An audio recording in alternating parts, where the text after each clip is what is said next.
حضرت اویس کرنی، آپ نے ان کا نام تو سنا ہوگا کہ اسلام میں ان کی بہت زیادہ خدمات تھیں۔ یمن کا ایک قبیلہ، ایک جگہ کرن، ادھر سے ان کا تعلق تھا۔ کرن کا مطلب ہے سورج کی پہلی کرن، کرن کا مطلب ہے قبیلے کا سردار۔ آپ یعنی اویسی قبیلے کے سردار بھی تھے۔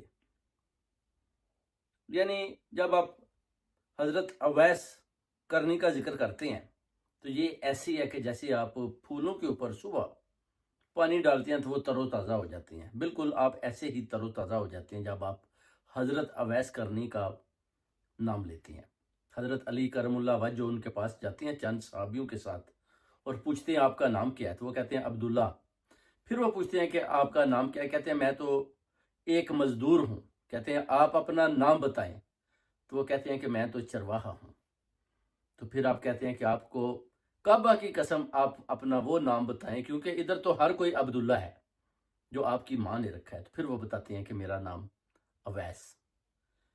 ان کے بدن کے اوپر داغ ہوتے ہیں، آپ اللہ کے آگے دعا کرتے ہیں، بدن کے اوپر سے داغ ختم ہو جاتے ہیں، ایک داغ رہ جاتا ہے اور بڑا خوبصورت بائی برتھ وہ داغ ہوتا ہے۔